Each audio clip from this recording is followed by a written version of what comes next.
Kembali lagi bersama channel kita semua. Jika Anda suka, jangan lupa komen, like dan subscribe, serta bila Anda berkenan. Selamat membaca dan mendengarkan. Kaisar Bela Diri Abadi bagian 100. Dao Surgawi Mata Abadi. Dengung, dengung, dengung. Di taman kecil yang tenang itu, satu-satunya suara yang terdengar adalah suara ini, dan cermin Karma Qian Kun berdengung dan bersinar terang. Ini. Safia dan Estefan Xiao menatap kosong cermin Karma Qian Kun sejenak, lalu tatapan mereka beralih ke Charlie, ekspresi mereka menjadi sangat aneh. Mereka benar-benar ayah dan anak. Aku sudah menduganya. Selena dan yang lainnya tertawa terbahak-bahak. Ini tidak mungkin lebih baik lagi. Lena Hua juga menghela napas lega.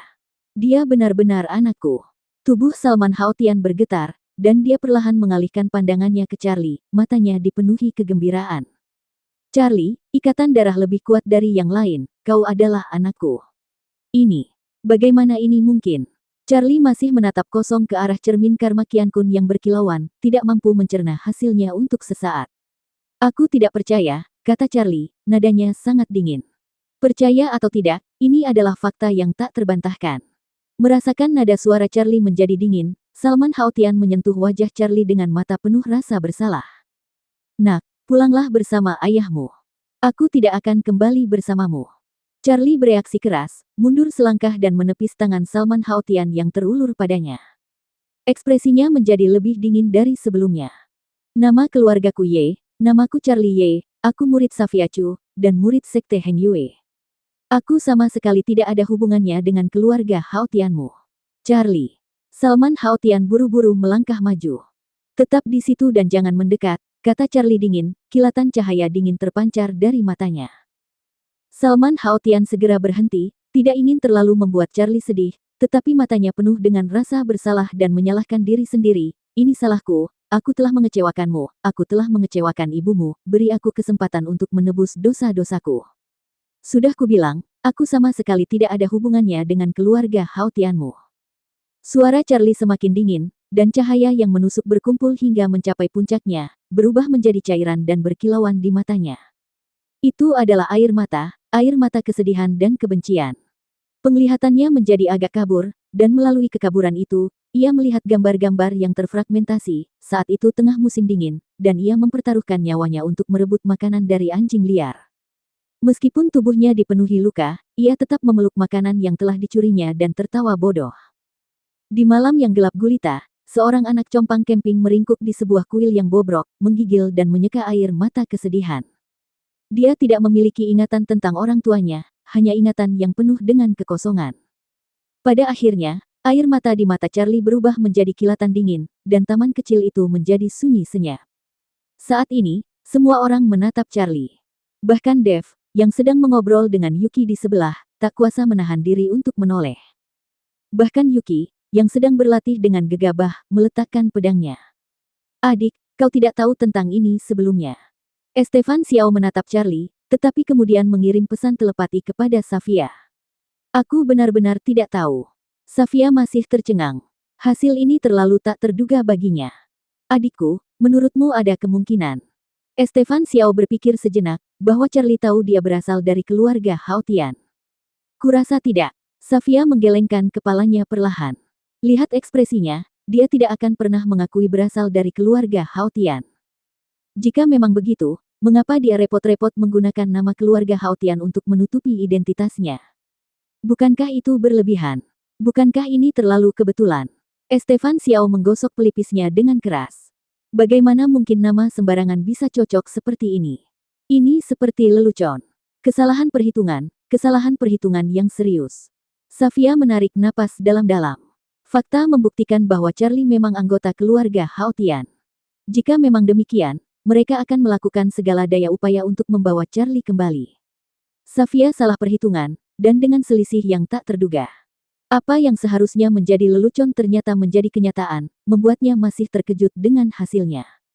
Charlie. Salman Haotian ingin melangkah lebih dekat untuk melihat wajah Charlie lebih jelas. Namaku Charlie Ye. Charlie kembali menyela Salman Haotian, nadanya lebih dingin dari sebelumnya. Kata-kata itu membuat tubuh Salman Haotian kembali gemetar. Mata pria bertubuh tegap setinggi 5 kaki yang bermartabat itu dipenuhi air mata. Ya, jika itu terjadi padanya, dia juga akan sulit menerimanya. Dalam beberapa hari terakhir, dia telah mendengar terlalu banyak tentang Charlie, diusir dari sekte, ditinggalkan oleh kekasihnya, menjadi korban intrik, dan diasingkan. Dia memang telah banyak menderita. Ini hanyalah apa yang dia ketahui. Dia bisa membayangkan seperti apa kehidupan Charlie saat masih kecil tanpa perlindungan rumah. Jika saya punya keluarga, bagaimana saya bisa menanggung penderitaan seperti ini? Salman Haotian merasa seolah hatinya terkoyak, dipenuhi rasa menyalahkan diri sendiri dan rasa bersalah. Dia tidak hanya berbuat salah pada seorang wanita, tetapi juga pada seorang anak. Kesalahan yang dia lakukan di masa mudanya kini kembali menghantuinya sepenuhnya. Hati-hati, aku tidak akan mengantarmu. Charlie langsung berbalik tanpa ragu sedikit pun. Charlie. Salman Haotian melangkah maju, bertanya dengan nada memohon, bisakah kau memberitahuku siapa ibumu? Aku tidak punya ayah atau ibu. Charlie tidak berhenti sama sekali, melangkah ke loteng, dan membanting pintu hingga tertutup. Setelah ia pergi, taman kecil itu kembali sunyi senyap. Salman Haotian, yang dulunya tegak, kini tampak membungkuk. Di usia primanya, ia tampak seperti telah menua dalam sekejap. Beri dia waktu. Lena Hua melangkah maju dan dengan lembut menggenggam tangan Salman Haotian. Ini adalah pertama kalinya dia melihat Salman Haotian begitu sedih. Ini salahku. Salman Haotian tertawa kecil sambil merendahkan diri. Ini semua adalah pembalasan. Saudara Taois, tidak perlu menyalahkan diri sendiri. Safia tersenyum lembut. Meskipun hasilnya tidak terduga, ini tetap hasil yang baik. Sebaiknya kau pulang dulu. Setelah dia memahaminya, aku akan membawanya ke keluarga Haotian. Kalau begitu, saya berterima kasih kepada rekan Taois Chu. Salman Haotian memaksakan senyum, lalu berbalik dengan lesu. Sebelum pergi, dia tidak lupa menatap paviliun, seolah-olah dia bisa melihat Charlie duduk bersila di atas futon, terengah-engah. Mengapa? Dengan desahan tak berdaya, Salman Haotian berjalan perlahan keluar dari paviliun dengan langkah yang agak berat. Setelah mereka pergi, Safia dan yang lainnya melirik paviliun itu, lalu menggosok pelipis mereka dengan keras. Fakta ini memang cukup mengejutkan. Mereka telah melihat terlalu banyak hal palsu berubah menjadi hal nyata, dan mereka juga telah melihat banyak kebetulan, tetapi hal ini sungguh sulit dipercaya. Kini, Charlie memang benar seperti yang dirumorkan, dengan bukti tak terbantahkan bahwa ia memiliki garis keturunan keluarga Haotian yang mengalir di dalam dirinya. Tidak, ini tidak mungkin kebetulan. Di aula utama Sekte Tianxuan, Yao Xinfu menatap layar air di depannya dengan ekspresi takjub. Pemandangan yang ditampilkan di layar air adalah pemandangan di taman kecil aula cabang ke-9. Ini hanyalah sekumpulan nama yang tidak masuk akal. Kebetulannya terlalu mengada-ada. Di sampingnya, Dong Huang Taixin tetap diam, hanya menggelengkan kepalanya sambil tersenyum, senyumnya mengandung makna yang dalam. Tatapannya ke arah Charlie di balik tirai air juga mengandung makna yang mendalam. Taman kecil itu sunyi. Loteng itu juga sunyi. Di atas futon, Charlie hanya menenangkan pikirannya dan memfokuskan energinya, menyerap segala sesuatu tanpa gangguan eksternal. Saat cermin Karma Qiankun menyala, hatinya menjadi sangat dingin, dan dia sama sekali tidak terganggu oleh masalah ini. Ini bukan karena ketidakpeduliannya. Dia hanya tidak peduli. Bahkan jika seseorang tidak ada dalam ingatannya, dia tidak akan pernah mengakui mereka sebagai kerabat sedarah. 3 hari berlalu dengan tenang, dan dia tidak pernah keluar dari kamarnya. Salman Haotian dan yang lainnya tidak pernah meninggalkan kota kuno aula cabang ke-9. Mereka biasanya datang untuk mengamati dari jauh saat larut malam. Malam itu gelap dan sunyi. Dev, yang baru saja masuk, terbang keluar dari paviliun dan mendarat tepat di dekat kaki Yuki, yang sedang berlatih tarian pedangnya. Aduh! Dev meringis kesakitan, tampak berantakan. Ini adalah kali ketiga dia diusir, tetapi setiap kali dia mencoba masuk dan mengobrol dengan Charlie, dia didorong keluar oleh Charlie dengan pukulan telapak tangan sebelum dia bisa menyelesaikan satu kalimat pun. Apakah kau baik-baik saja? Sejujurnya, melihat keadaan Dev yang berantakan, Yuki berbicara kepadanya untuk pertama kalinya. Mendengar ini, Dev, yang hendak bangun, malah tidak bangun. Dia duduk di tanah sambil meringis, tidak, anak itu memukulku terlalu keras. Dia mematahkan tulang dan meridianku. Aku tidak bisa berdiri. Melihat ini, Yuki mengerutkan bibir, melambaikan tangannya dan mengeluarkan ramuan ungu, Ini adalah obat spiritual untuk membentuk tulang dan memperkuat meridian, kau harus meminumnya. Ini bagus. Dave menyeringai dan menerimanya tanpa malu-malu, berpikir dalam hati bahwa tamparan Charlie sebenarnya telah membantunya. Untuk sesaat, ia juga berpikir bahwa jika ia masuk ke paviliun sekali sehari dan ditampar oleh Charlie setiap kali, ia akan mendapatkan simpati Yuki. Hehehe. Saat memikirkannya, dia tak kuasa menahan tawa. Ketika ia tersadar dari keadaan itu, Yuki sudah kembali ke loteng. Langkah pertama, berhasil. Dave terkekeh, lalu melompat kembali ke taman kecil Charlie, sebelum memberikan tatapan terima kasih kepada Charlie ke ruangan tempat dia berada. Aku penasaran ekspresi seperti apa yang akan ditunjukkan Charlie jika dia tahu. Jika dia tahu apa yang dipikirkannya, mungkin dia akan memberinya pelajaran lain kali. Dunia menjadi sangat sunyi pada saat itu. Tanpa mereka sadari, suara samar memecah keheningan malam. Charlie, yang telah mengurung diri di kamarnya selama 3 hari, telah mengalami kemajuan dalam kultivasinya, naik dari tingkat pertama alam matahari sejati ke tingkat kedua. Tak lama kemudian, energi spiritual langit dan bumi berkumpul menuju taman kecil itu, membentuk pusaran energi spiritual, yang diserap oleh Charlie dan dicurahkan ke dalam dantiannya. Sudah larut malam ketika Charlie akhirnya menghela napas lega. Nak, cukup sudah. Tak lama kemudian, suara naga kuno Void bergema di benak pikirannya, dan napasnya sedikit terengah-engah. Segelnya terlalu kuat.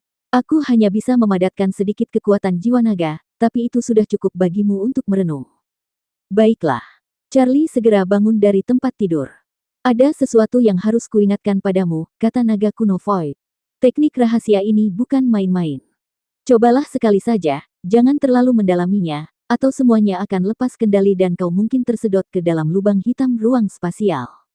Dimengerti. Charlie menarik napas dalam-dalam, menenangkan pikirannya, dan menunggu klonnya mentransfer kekuatan jiwa naga. Tak lama kemudian, naga kuno Void mengayunkan kekuatan jiwa naga dan menyuntikkannya ke dalam 9 klon Charlie. Kemudian, ke-9 klon tersebut mengerahkan kekuatan mereka, mentransfer kekuatan jiwa naga ke tubuh utama Charlie. Charlie langsung merasa bersemangat. Meskipun kekuatan jiwa naga itu tidak besar, namun mengandung kekuatan yang sangat besar. Ini telah dimulai. Charlie menarik napas dalam-dalam lagi, mengangkat lengannya, merentangkan kelima jarinya, lalu mengumpulkan kekuatan jiwa naga di telapak tangannya, diam-diam melafalkan metode Gua Void yang diwariskan oleh naga kuno Void. Desis. Desis. Tak lama kemudian, kilat muncul di atas telapak tangannya, dan area seukuran telapak tangan itu mulai berubah bentuk, dengan ruang yang retak. Jika bukan karena penekanan kekuatan jiwa naga, itu akan membentuk celah spasial. Charlie tidak berani lengah dan terus berpikir dengan cermat, menggunakan metode Gua Void untuk mengaktifkan lubang hitam spasial, berharap dapat menembus penghalang di antara mereka. Desis. Desis. Ruangan itu dipenuhi dengan suara-suara seperti itu. Di atas telapak tangannya, sebuah ruang kecil yang tidak lebih besar dari telapak tangan mulai runtuh. Dalam kegelapan, lorong aneh yang menuju ke lubang hitam spasial perlahan terbuka. Ada potensi. Mata Charlie berbinar, tetapi dia tetap tidak berani bertindak gegabah. Namun, pada saat itu, kekuatan jiwa naga di telapak tangannya menghilang, atau lebih tepatnya, tersedot oleh kekuatan misterius dan dahsyat di dalam tubuhnya. Ini. Charlie terdiam sejenak, di mana kekuatan jiwa naga. Ledakan. Seketika itu, ia merasakan raungan di dalam pikirannya, yang membuat pandangannya menjadi gelap dan ia hampir jatuh ke tanah. RGGH. Rasa sakit yang luar biasa, seolah-olah kepalanya akan meledak, membuat Charlie mengerang tanpa sadar. Secara naluriah ia memegang kepalanya dengan kedua tangan, dan urat-urat di dahinya terlihat menonjol. Apa yang sedang terjadi? Melalui klon Charlie, naga kuno Void melihat situasi aneh di sini, dan bahkan dia pun terkejut. Charlie mengerang lagi, wajahnya memucat, tubuhnya basah kuyup oleh keringat. Ledakan. Raungan lain menggema dari lautan ilahi, menyebabkan dia berlutut di tanah. Pada saat itu, semua rasa sakit yang menyiksa berkumpul di mata kirinya, mata roda abadi. Dao surgawi roda abadi, terbuka. Dalam kegelapan, suara yang sangat kuno dan gaib bergema di lautan ilahi Charlie. Kemudian, mata kiri Charlie tiba-tiba berdenyut kesakitan, dan tanda roda abadi di pupilnya berputar. Segera setelah itu, setetes darah hitam mengalir dari sudut mata kirinya. Tak lama kemudian, kilat menyambar di depan mata kirinya, ruang spasial menjadi bergejolak, lalu terdistorsi, dan kemudian membentuk pusaran. Di tengah pusaran itu terdapat lubang hitam seukuran kepalan tangan. Pusaran itu berputar, membawa kekuatan yang menakutkan dan melahap, dan sebuah cangkir teh di atas meja di bawahnya langsung tersedot masuk dan menghilang. Astaga! Naga kuno Void tampaknya juga telah melihatnya, dan tak kuasa menahan diri untuk berteriak kaget. Mata naganya menyala dengan cahaya ilahi yang membara. Ia hanya memiliki satu mata roda abadi dan tidak memiliki garis keturunan klan abadi, namun ia telah membuka dao surgawi roda abadi. Berdebar. Saat naga kuno Void merasa ngeri, Charlie menatap kosong ke arah pusaran itu, lalu pandangannya kabur, tubuhnya terhuyung, dan akhirnya ia roboh ke tanah. Saat Charlie pingsan, pusaran aneh itu juga runtuh dan menghilang tanpa jejak. Ruangan itu menjadi sunyi. Di sini, naga kuno Void di dunia bawah tanah Sekte Zeng yang menatap tajam 9 klon Charlie. Mata naganya yang besar penuh dengan makna mendalam dan memancarkan cahaya ilahi yang membara. Bahkan 9 Raja Langit terpencil dari klan abadi gagal membangkitkan dao surgawi roda abadi saat itu. Ada apa dengan anak ini? Dia benar-benar membuka kekuatan ilahi yang begitu luar biasa. Di pagi buta, sinar matahari yang hangat menyinari bumi. Dev bangun pagi-pagi sekali lalu berlari ke halaman kecil tempat Yuki berada. Adapun Yuki, dia memulai bahkan lebih awal dari Dev, dengan gegabah mengayunkan pedang rohnya di taman kecil sebelum fajar. Melihat Dev masuk, Yuki tidak menatapnya, ekspresinya sangat dingin, dan dia hanya mengayunkan pedang spiritual di tangannya dengan panik, seolah-olah masalah dunia ini tidak ada hubungannya dengan dirinya. Nona Yuki, ini pil Anda kembali. Dev menemukan alasan yang sepenuhnya sah, sambil tetap memegang pil ungu di tangannya. Tidak perlu mengembalikannya. Yuki berkata dingin, tetap tidak berhenti. Ini tidak bisa diterima. Melihat Yuki berbicara, Dev buru-buru menyeringai, memang begitulah aku. Jika seseorang meminjamkan sesuatu padaku, aku selalu harus mengembalikannya. Lagi pula, itu pil. Bagaimana mungkin aku menerimanya secara cuma-cuma, kan? Dev mengerahkan seluruh usahanya, mempertahankan semangatnya yang tak tahu malu, dan mengoceh tentang berbagai macam alasan. Mendengar celoteh Dev yang tak kunjung usai, Yuki mengerutkan kening, agak tidak sabar, dan berkata, letakkan saja, kau bisa pergi sekarang. Oke. Dev tersenyum, meletakkan pil itu di atas batu, tetapi tidak menunjukkan niat untuk pergi. Baiklah, Nona Yuki, bagaimana kalau Anda beristirahat sebentar dan kita bisa mengobrol? Dentang. Tanpa diduga, Yuki tiba-tiba mengarahkan pedangnya ke Dev, nadanya dingin, aku memperingatkanmu untuk terakhir kalinya, aku tidak punya waktu untuk disia-siakan untukmu, jadi tolong jangan ganggu kultivasiku lagi. Dev menelan ludah, berpikir dalam hati bahwa Yuki benar-benar sulit ditebak. Kemarin dia baik-baik saja. Namun, ketika ia melihat angin menerbangkan rambut Yuki, memperlihatkan karakter Chou, yang berarti balas dendam yang terukir di dahi kirinya, ia tak kuasa menahan rasa sakit hati. Bukankah kultivasi Yuki yang gegabah ini semua demi suatu hari nanti kembali untuk membalas dendam? Dev berhenti bercanda dan berkata dengan suara berat, dengan metode kultivasimu, kau tidak akan pernah bisa mengalahkan tuan rumah dengan kompatibilitas 90%. Mendengar ini, sikap Yuki langsung berubah, memancarkan niat membunuh, dan kilatan dingin muncul di mata indahnya saat dia mengacungkan pedang maut yang diarahkan ke Dev. Dentang. Melihat pedang berdentang yang mengarah padanya, Dev tidak bergerak. Benar saja, kejernihan pikiran Yuki yang tersisa memungkinkan pedangnya berhenti hanya 1 inci dari tenggorokan Dev. Pergi sana, aku tidak ingin melihatmu lagi. Tubuh Yuki gemetar. Meskipun ia sangat enggan, mata indahnya tetap dipenuhi air mata penghinaan. Mengingat kejadian itu membuatnya merasa sangat kotor. Kalau begitu, lawan aku. Melihat sikap Yuki, Dev menarik napas dalam-dalam. Aku adalah salah satu targetmu.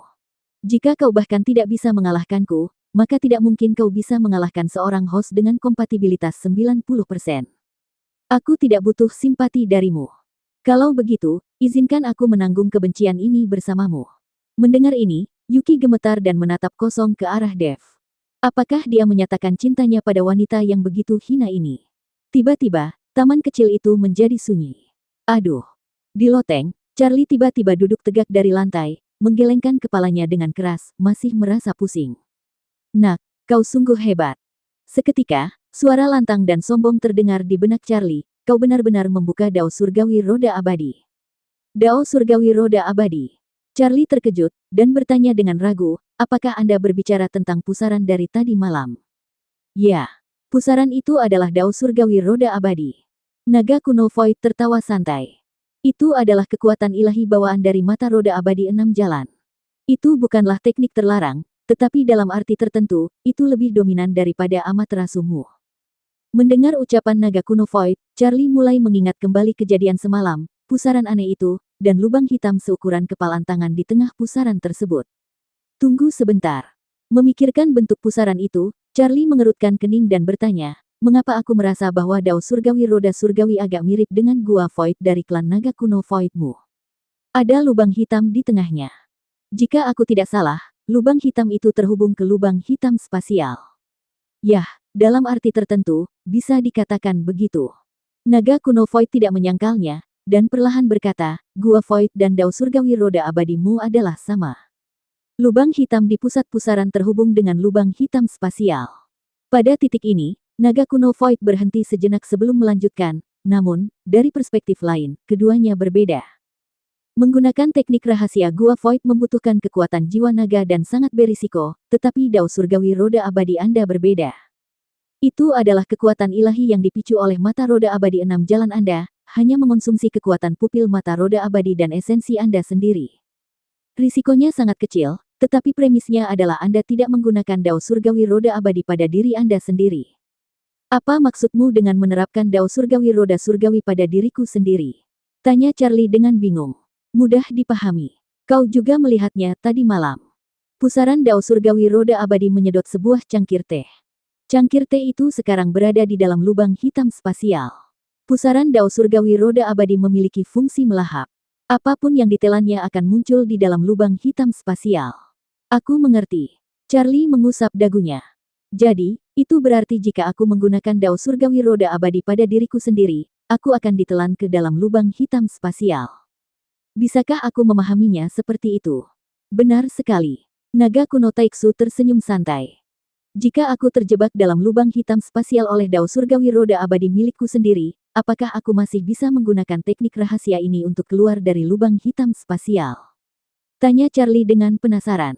Tentu saja kau bisa. Naga kuno Void berkata dengan yakin, tetapi kau akan menghadapi risiko besar. Lagi pula, menggunakan teknik rahasia ini membutuhkan banyak kekuatan mata, dan kau bukan dari garis keturunan abadi. Masalahnya adalah jika kau menggunakan dao surgawi roda abadi untuk masuk ke dalam lubang hitam spasial, kau mungkin tidak memiliki cukup kekuatan mata untuk keluar. Kalau begitu, mari kita tunggu sampai penglihatanku pulih sebelum keluar. Kau pikir ini lelucon? Naga kuno Void mengumpat. Tempat macam apa lubang hitam spasial itu? Apakah itu sesuatu yang bisa kau masuki dan keluar sesuka hati? Biar kukatakan ini, jika kau cukup sial berakhir di lubang hitam spasial dan kebetulan tersandung ke zona kacau di sana, kau akan hancur menjadi debu di tempat. Mendesis. Charlie tersentak, merasakan hawa dingin menjalar di punggungnya. Jadi, sebaiknya kau lebih sering merenungkan misteri di baliknya, daripada selalu membuatnya menakutkan setiap saat. Naga kuno dari kekosongan mengutuk, kau tidak memiliki garis keturunan klan abadi, jadi teknik rahasia ini mungkin memiliki kekurangan. Karena itu, apapun bisa terjadi. Jika kau benar-benar lumpuh, kau tidak akan punya tempat untuk menangis. Aku mengerti, aku mengerti. Charlie terkekeh, lalu bertanya dengan bingung, lalu bagaimana aku membangkitkan kemampuan ilahi bawaan ini? Naga kuno Void mengelus dagunya. Aku memikirkannya sepanjang malam kemarin. Alasan yang paling masuk akal adalah bahwa kekuatan jiwa naga yang kuberikan padamu, dikombinasikan dengan upayamu untuk menggunakan gua naga Void, dan banyak alasan tak terjelaskan lainnya, menyebabkan kebangkitan pasif dao surgawi roda abadi. Pantas saja. Setelah mendengar ucapan naga kuno Void, Charlie sepertinya menyadari sesuatu. Pantas saja aku merasa kekuatan jiwa nagamu tersedot oleh kekuatan misterius kemarin. Sekarang sepertinya kekuatan itu tersedot oleh mata roda abadi.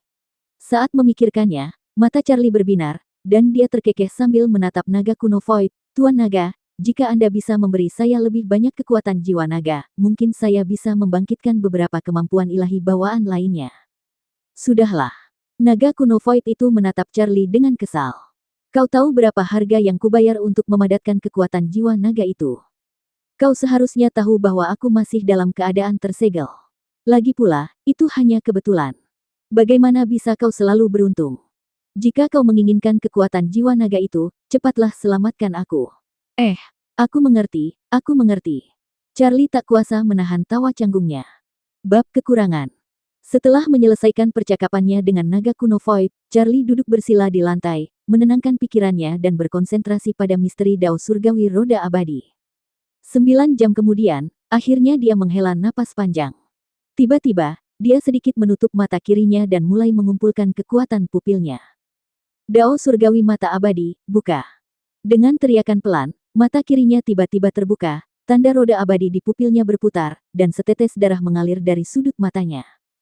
Seketika itu, riak tak terlihat menyebar keluar dari mata kirinya, dan ke tempat mata kirinya memandang, kilat menyambar, ruang mulai terdistorsi, dan kemudian perlahan membentuk pusaran.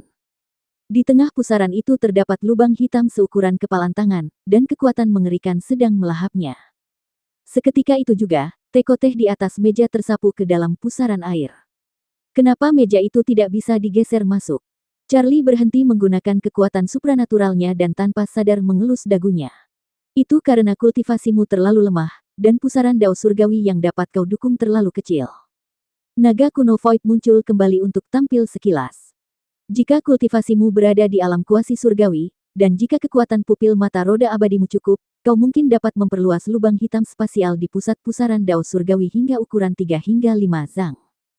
Jika digunakan dengan terampil, apalagi menelan sebuah meja, kau bahkan mungkin dapat menelan seorang kultivator alam kuasi surgawi ke dalam lubang hitam spasial di tempat. Wow, itu luar biasa. Seru Charlie. Bagaimana menurutmu? Naga kuno Void menghela napas. Aku masih ingat saat itu, seorang raja surgawi, dengan Dao Surgawi Mata Abadi dari klan abadi menelan pasukan 1.000.000 orang dari klan dewa dan hampir membuat kuasai kaisar dari klan dewa menangis ketakutan. Pasukan berkekuatan 1.000.000 orang. Charlie menelan ludah. Mereka membunuh tanpa menumpahkan darah. Namun, para dewa juga memiliki kekuatan supranatural yang hebat. Mereka berhasil membawa kembali jutaan prajurit yang ditelan ke dalam lubang hitam ruang spasial, kata naga kuno Void dengan santai. Tetapi Raja Surgawi dari klan abadi tidak bernasib baik. Dia menciptakan roda abadi Dao Surgawi yang sangat besar seperti binatang buas, yang jauh melampaui jangkauan kekuatan pupil mata roda abadi, sehingga salah satu mata roda abadinya hancur di tempat. Dunia ini terasa sangat gila, Charlie terengah-engah lagi, sambil mendecakkan lidah karena takjub. Teruslah berprestasi, anak muda, perjalananmu masih panjang. Baiklah. Charlie menyeringai, lalu berlari ke jendela dan membukanya. Hah. Begitu dia membuka jendela, dia melihat Yuki dan Dev sedang berlatih tanding di taman kecil di sebelah. Meskipun ekspresi Yuki tetap acuh tak acuh seperti biasanya, setidaknya ada sedikit kelembutan di mata indahnya. Anak ini punya keahlian. Charlie mengelus dagunya. Sepertinya kau juga tidak berdiam diri beberapa hari terakhir ini. Saat berbicara, dia mengalihkan pandangannya dari arah itu dan kemudian menatap pohon buah roh di kebun kecilnya. Pohon buah spiritual memancarkan cahaya, setiap cabang dan daunnya berkilauan dengan cemerlang. Terutama, buah-buahan spiritual yang tergantung di pohon itu semuanya sebening kristal, membuat orang ngiler hanya dengan melihatnya. Angin sepoi-sepoi bertiup, dan sehelai daun perlahan melayang turun dari pohon buah roh. Pada saat ini, kilatan tajam muncul di mata Charlie, dan mata kirinya sekali lagi melepaskan Dao Surgawi Roda Abadi, yang sasarannya adalah ranting dan daun itu. Seketika itu, kilat menyambar area kecil itu, menyebabkannya terdistorsi dan membentuk pusaran Dao Surgawi. Di tengah pusaran itu terdapat lubang hitam, dan pusaran yang berputar itu segera menarik daun tersebut ke dalam lubang hitam. Setelah menarik kembali kekuatan supranaturalnya, Charlie mengangkat tangannya dan melemparkan sebuah kerikil kecil, yang terbang sejauh 50 atau 60 kaki. Tepat ketika kerikil itu hendak jatuh, tanda roda abadi di mata kirinya berputar lagi, dan kerikil yang panjangnya 50 atau 60 kaki itu ditelan ke dalam lubang hitam spasial oleh pusaran Dao Surgawi. 50 atau 60 zang, jarak ini adalah batas Dao Surgawi Roda Abadi. Charlie merenung dalam hati. Lagi pula, benda-benda yang kugunakan untuk menyalurkan Dao Surgawi Roda Abadi semuanya adalah benda mati. Jika itu adalah seorang kultivator, pusaran Dao Surgawi Roda Abadi sekecil itu hampir tidak mungkin menarik makhluk hidup ke dalam lubang hitam spasial. Kelemahan lainnya adalah sangat sulit untuk menarik objek yang bergerak cepat ke dalam lubang hitam spasial secara akurat, dan konsumsi daya dari mata roda abadi juga akan meningkat sesuai dengan itu. Sepertinya kultivasiku memang belum memadai. Charlie mengusap dagunya. Jika aku ingin memperluas jangkauan dao surgawi roda abadi, jika aku ingin memperluas pusaran dao surgawi ke tingkat yang lebih besar, dan jika aku ingin menelan benda-benda yang bergerak cepat dengan presisi yang tak tertandingi, aku harus meningkatkan kultivasiku sendiri. Ini masih membutuhkan waktu pelatihan yang panjang. Charlie tanpa sadar menggosok mata kirinya. Charlie. Saat Charlie sedang berpikir, Safia mendorong pintu dan masuk. Guru, sudah beberapa hari, apakah Anda merindukan saya? Charlie menyembunyikan mata abadinya dan berlari mendekat dengan gembira. Ya, aku merindukanmu. Safia melirik Charlie dengan kesal. Sudah 5 hari, dan kau bahkan belum keluar rumah. Aku benar-benar takut kau akan melakukan sesuatu yang bodoh. Lihat apa yang kau katakan, apakah muridmu itu tipe orang yang tidak bisa berpikir jernih? Tentu tidak. Safia menemukan tempat yang nyaman untuk duduk, lalu menatap Charlie dengan penuh minat. Katakan yang sebenarnya. Apakah kau sudah tahu sebelumnya bahwa kau adalah anggota keluarga Hao Tian? Aku tidak tahu, kata Charlie dengan acuh tak acuh. Aku bukan anggota keluarga Hao Tian. Dulu aku bukan, sekarang pun bukan, dan tidak akan pernah menjadi. Guru mengerti. Safia tersenyum lembut. Namun, memang tak dapat disangkal bahwa darah keluarga Hao Tian mengalir di dalam dirimu. Mau kau akui atau tidak, kau adalah anggota keluarga Hao Tian. Charlie tidak mengatakan apa-apa, tetapi hanya mengeluarkan teko anggur dan meminumnya dengan santai. Mereka sudah pergi.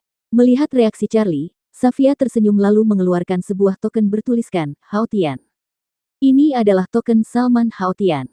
Ini adalah token kepala keluarga. Dengan token ini, Anda dapat menikmati perlakuan sebagai kepala keluarga di aula cabang manapun dari keluarga Hao Tian. Guru, sebaiknya Anda menyimpannya. Jawab Charlie dengan santai. Safia tersenyum tipis dan meletakkan token itu di atas meja. Ada beberapa hal yang tidak ingin kau dengar, tetapi gurumu tetap harus mengatakannya. Salman Hao Tian salah dalam hal ini. Kau boleh membencinya dan menyimpan dendam padanya, dan kau memang seharusnya membencinya dan menyimpan dendam padanya, tetapi kau tidak boleh pernah menyimpan dendam pada ibumu. Tidak ada ibu yang begitu kejam hingga meninggalkan anaknya sendiri. Aku mengerti. Charlie tersenyum, tetapi ada sedikit rasa melankolis dalam senyumnya. Baiklah, jangan pikirkan hal-hal yang menyedihkan lagi. Safia tersenyum tipis. Kau bisa kembali kapanpun kau mau, dan jika kau tidak ingin kembali, gurumu tidak akan memaksamu. Memaksamu tidak akan ada gunanya. Senang mendengarnya dari Anda, guru. Charlie menyeringai. Sekarang, mari kita bicarakan tentang dua orang di sebelah. Safia melihat keluar jendela ke arah Xiao Yuan di sebelah, melirik Dev yang sedang memberikan cairan spiritual kepada Yuki. Ada apa dengan mereka berdua? Apa lagi artinya? Tuan muda keluarga Ling telah jatuh cinta pada kakak senior Yuki. Mendengar ini, Safia agak terkejut dan menatap Charlie. Apakah dia tahu tentang kejadian Yuki di Hengyue? Dia tahu. Charlie menyesap anggur dan menyeka noda anggur dari mulutnya. Dev adalah seseorang yang bisa dipercaya. Perasaan orang memang aneh. Ketika takdir mempertemukan kalian, kalian tidak bisa menghentikannya. Ketika pernikahan memang ditakdirkan, kalian tidak bisa menolaknya. Surga telah berbaik hati kepada Yuki. Safia tersenyum tipis. Bertemu seseorang yang penuh kasih sayang seperti Dev di titik terendah dalam hidupnya pastilah ditakdirkan bagi mereka untuk memiliki ikatan seumur hidup. Guru, tahukah Anda, saya sudah memikirkan nama untuk anak-anak mereka kelak. Charlie menyeringai. Ini, Dev Ling dan Yuki Xiao. Anak laki-lakinya akan bernama Yuda Ling, dan anak perempuannya akan bernama Fei Ling. Bukankah kedengarannya bagus? Bagaimana jika Yuki melahirkan anak kembar 3? Bersambung.